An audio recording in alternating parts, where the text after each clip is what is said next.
It's a saying as old as time itself. Never hire a hooker on Craigslist and never ever pay in advance.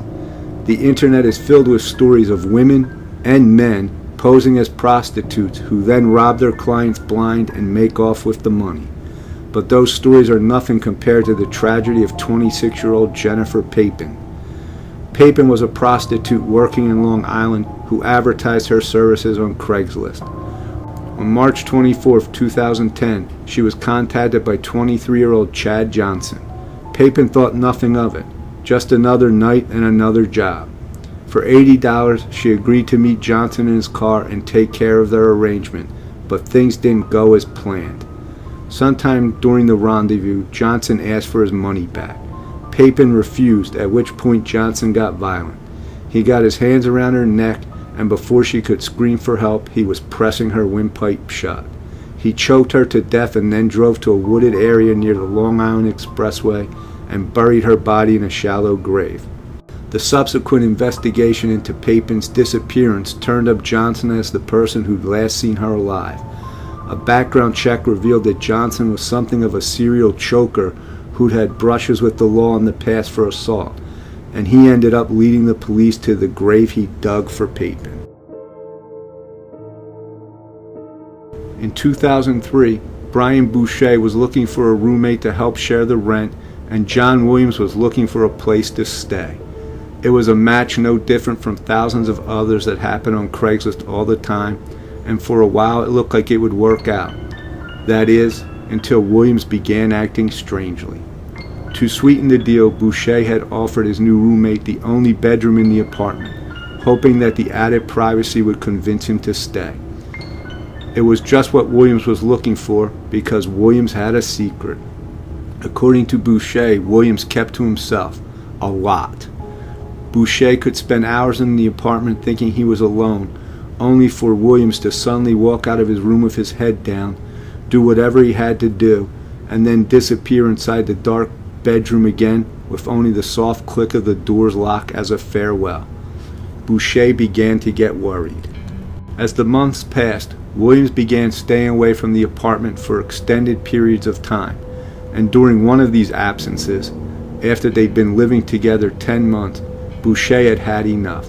He broke into the locked bedroom, intent on packing up Williams' things and sending him on his way. On the bed, he found a bulging manila envelope, and what he saw inside made his blood run cold. It was filled with torn-up credit card offers that Boucher had received in the mail. Williams had been going through his trash and collecting pieces of it. Along with the shredded mail was a sheet of notebook paper with the name and addresses of Boucher's family members, including creepy personal details like the date his parents had been married. On another sheet of paper was Boucher's credit card information and the passwords to many of the websites he used. It was like a bizarre file on Boucher's private life. Then Boucher found a diary, and at the end of one of the entries he found a chilling sentence. "I'm only now just starting to get over being afraid every time someone looks at me twice in the street. Every time a cop looks at me, thinking they know." All it took was a quick Google search for Boucher to find his roommate on the front page of America's Most Wanted. Months earlier, Williams, real name Dino Lawrence Smith, had pulled off a brazen jewel heist in San Francisco, making off with $10 million in diamonds. A call to the police revealed that Williams was already in custody. Boucher never found out why he'd been collecting his personal information, but he does know that the situation could have ended much worse. Catherine Ann Olson had recently graduated from Minnesota's St. Olaf College and was working part-time as a nanny until her career in theater kicked off. She was 24.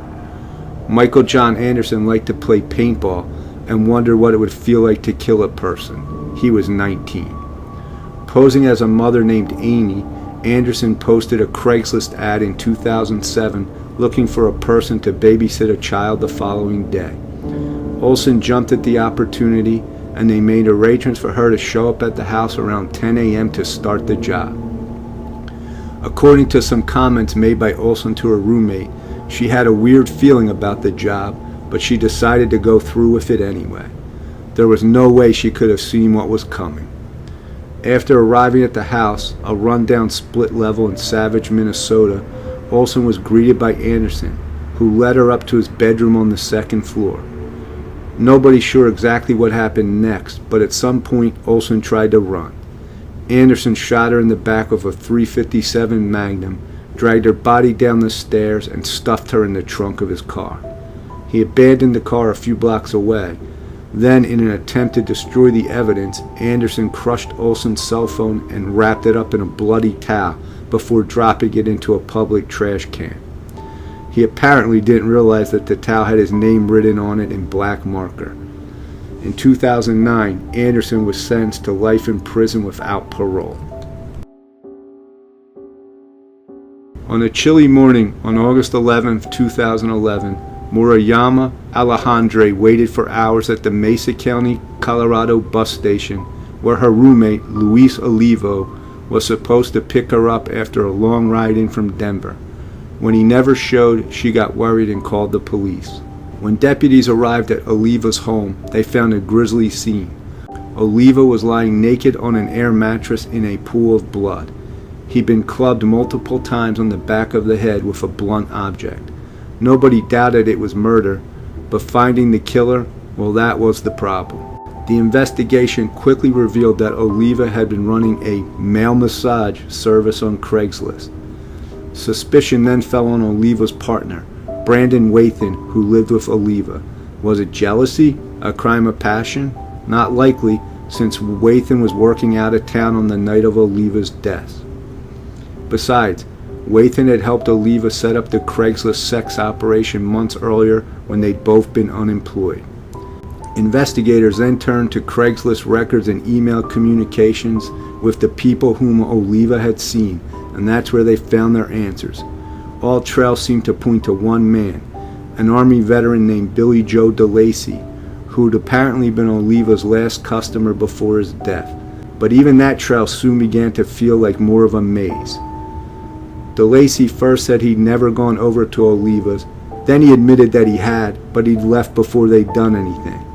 He then said he was paying rent at the time of the murder, but all his checks were dated after the killing. Child pornography was found on his computer, but what did that prove, since he'd stolen it in the first place? He said he couldn't talk to police long because he was soon to be redeployed, but the Army hadn't talked to him since 2008.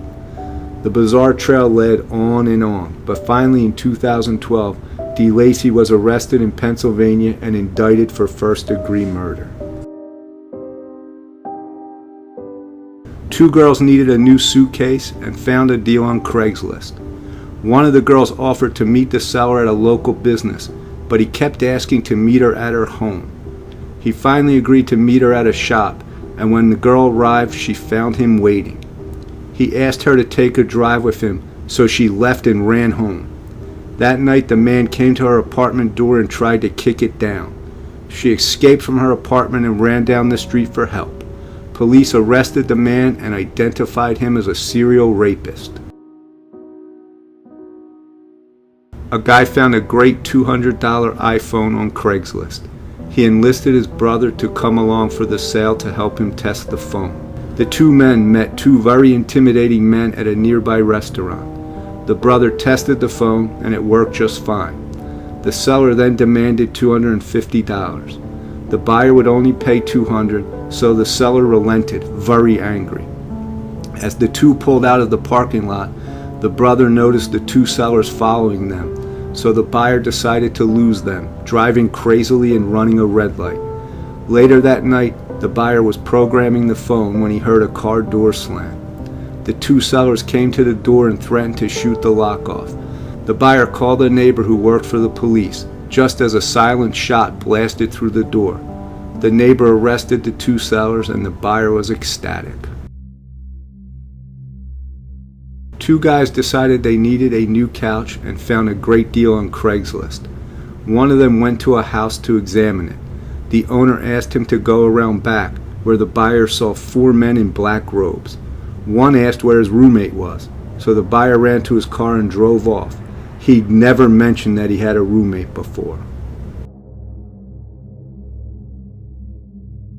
On March 18, 2015, Michelle Wilkins was glowing with joy as she made the short trip across town to the house of Donnell Lane. She was 34 weeks pregnant with a little girl. The baby was healthy, and she just found a cheap bundle of maternity clothes on Craiglist. Just what she needed to cover that ever-growing baby bump. All she had to do was pick them up. When she reached Lane's home, Lane led her inside, where the two women talked for about an hour. Then Wilkins followed Lane into the basement for the clothes, and the pleasant afternoon turned into a horror film. Without warning, Donnell Lane smashed a lava lamp over Wilkins' head and shoved her onto a bed, then used a shard of glass from the broken lamp to cut Wilkins' neck. Her hands went to Wilkins' throat, but there was already too much blood to get a good grip, so she pressed a pillow over Wilkins' face. Losing consciousness and terrified both for her life and the life she carried inside her, Wilkins tried one final desperate plea for compassion. "I love you," she gasped. Lane grabbed a kitchen knife and replied, "If you love me, you'll let me do this." Then she cut Wilkins' unborn daughter from her womb and left the woman to bleed to death. Miraculously, Wilkins managed to retain consciousness long enough to dial 911, and she was rushed to surgery at the nearest hospital. And in the same hospital just down the hall, a woman in the maternity ward tearfully clutched a stillborn child to her breast and told nurses that she'd had a miscarriage. It was only later that the truth came out. Donnell Lane faces 48 years in prison for the charges.